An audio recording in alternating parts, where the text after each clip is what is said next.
Haleluya. Shalom saudara yang dikasih dalam Tuhan. Bersyukur karena hari ini kita boleh ada dengan tidak kekurangan suatu apapun. Semua karena berkat pertolongan Tuhan, semua karena berkat kasih setia Tuhan, semua berkat karena kebaikan Tuhan. Dan kita bersyukur melalui program Bible and Coffee ini ada banyak umat Tuhan diberkati, ada banyak umat Tuhan diteguhkan, ada banyak kesaksian yang boleh disampaikan oleh umat Tuhan yang terberkati melalui program ini. Dan saya rindu agar melalui program ini ada banyak jiwa diselamatkan, banyak jiwa diteguhkan, dikuatkan imannya. Bahkan ada banyak jiwa terus semakin hari semakin tertanam dalam firman Tuhan. Karena apa yang janji firman Tuhan sampaikan buat setiap kita saudaraku, bahwa orang yang tertanam dalam firman Tuhan mendengar dan melakukannya, ia akan sama seperti orang yang mendirikan rumah di atas batu karang yang kuat, sehingga datang badai, datang banjir, datang angin ribut, rumah itu tetap kokoh. Demikian pula yang terjadi dalam hari-hari hidup kita saudara kasih dalam Tuhan. Ketika ada masalah, ada pergumulan, ada tantangan, ada badai kehidupan, kita tetap kuat, kita tetap kokoh. Kenapa? Karena kita bukan hanya sekedar mendengar firman, tapi kita juga mau melakukan firman Tuhan. Dimanapun Bapak Ibu Saudara berada, saya kembali mengajak setiap umat Tuhan untuk share kembali, bagikan kembali renungan singkat ini. Dan saya percaya apa yang memberkati kita akan tetap memberkati juga banyak orang lain yang kita bagikan renungan ini ya. Puji Tuhan. Kita akan kembali sama-sama merenungkan firman Tuhan. Saudaraku, kita berdoa. Kita datang kepada Tuhan. Bapa, terima kasih karena setiap hari kami diberikan kesempatan untuk merenungkan sebagian daripada firman Tuhan. Kami percaya firman-Mu membersihkan hidup kami.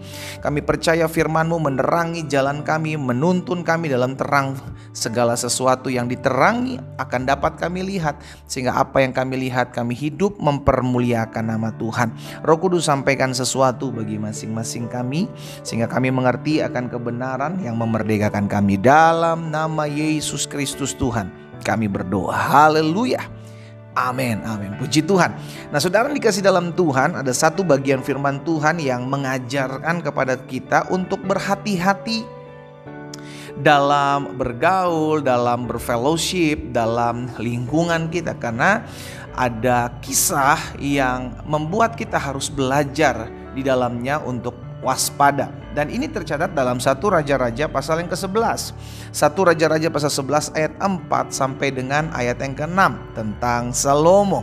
Perhatikan ayat 4, 5 dan 6 dari 1 Raja-Raja pasal 11. Sebab pada waktu Salomo sudah tua, istri-istrinya itu mencondongkan hatinya, istri-istrinya itu mempengaruhi hatinya kepada Allah-Allah lain. Sehingga Salomo tidak dengan sepenuh hati berpaut kepada Tuhan Allahnya seperti Daud ayahnya. Demikianlah Salomo mengikuti Asitoret dewi orang Sidon dan mengikuti Milkom dewa kejijikan sembahan orang Amon. Dan dampaknya Salomo melakukan apa yang jahat di pemandangan mata Tuhan. Dan ia tidak dengan sepenuh hati mengikuti Tuhan seperti Daud ayahnya. Saudara lihat, hanya karena lingkungan, waktu masih muda mungkin Salomo masih kuat. Waktu masih muda mungkin Salomo tidak terpengaruh dengan istri-istrinya, dengan kundi-kundi. Tetapi Alkitab mencatat ketika Salomo sudah tua, waktu terus berjalan. Engkau mungkin hari ini bergaul, mungkin kau bilang, enggak kok, pendeta saya bisa jaga diri kok. Mungkin sekarang kau bisa jaga diri. Tetapi waktu itu akan terus berjalan, saudara dikasih dalam Tuhan. Pelan tapi pasti. Karena hidup ini cuma dua, either engkau mempengaruhi atau engkau dipengaruhi. Nah, berbahaya sekali ketika hati kita sudah tercondong, hati kita sudah terarah kepada sesuatu yang tidak mempermuliakan nama Tuhan. Dan seringkali itu disebabkan oleh lingkungan. Hati Salomo dicondongkan kepada Allah-Allah lain yang bukan Allah Israel. Sehingga hatinya terpaut, hatinya terpengaruh oleh karena lingkungannya. Hari saya mengajak setiap umat Tuhan untuk waspada, sama-sama bilang sama saya waspada. Dan kita bersyukur setiap kali kita mendengarkan firman Tuhan, kita diingatkan, oh iya ya, saya harus tetap mencintai Tuhan, saya harus tetap mengasihi Tuhan. Oh iya ya, saya diingatkan bahwa sekalipun saya masih punya masalah, sekalipun saya masih punya pergumulan, saya ingat Tuhan tidak pernah membiarkan saya berjuang sendiri. Itu terus di pikiran kita, terus di hati kita.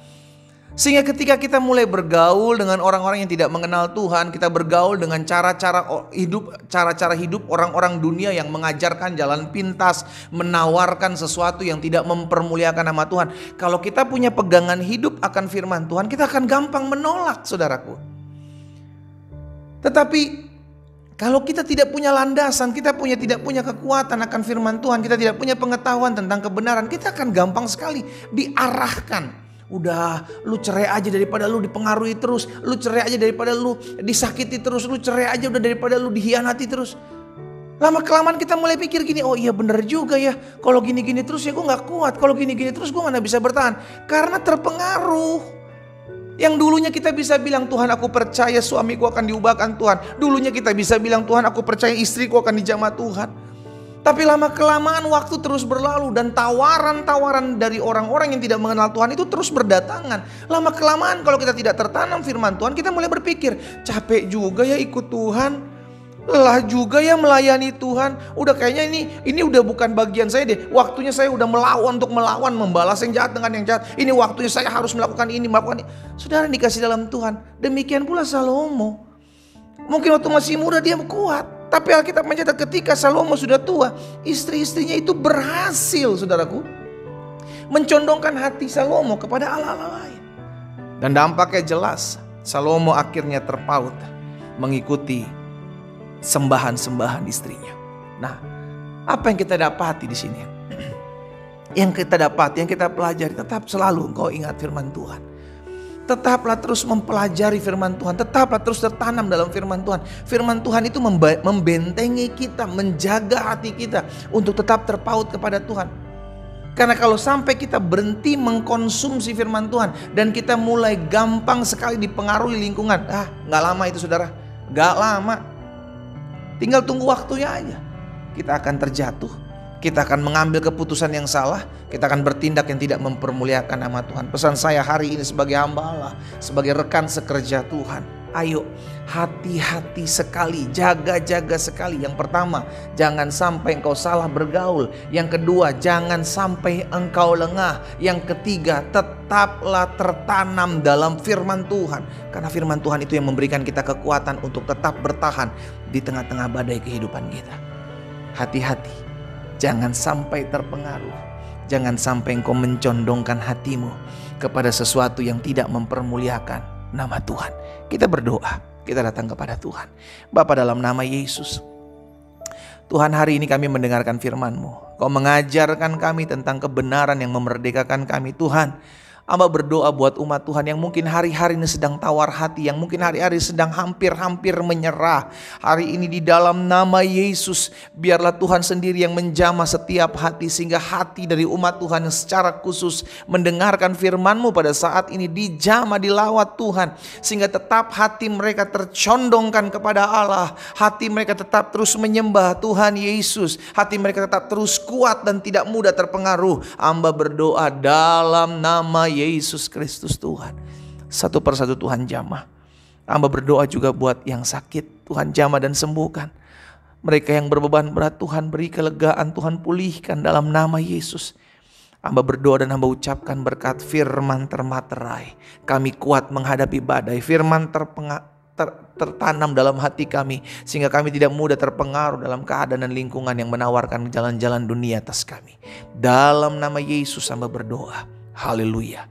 Amin. Kita nikmati kopi kita, saudara. Haleluya. Tetaplah kuat di dalam jalan-jalan Tuhan. Karena dunia tidak akan pernah berhenti untuk mencondongkan hati kita kepada arahan dan jalan-jalan dunia yang semakin sesat. Tuhan Yesus memberkati kita.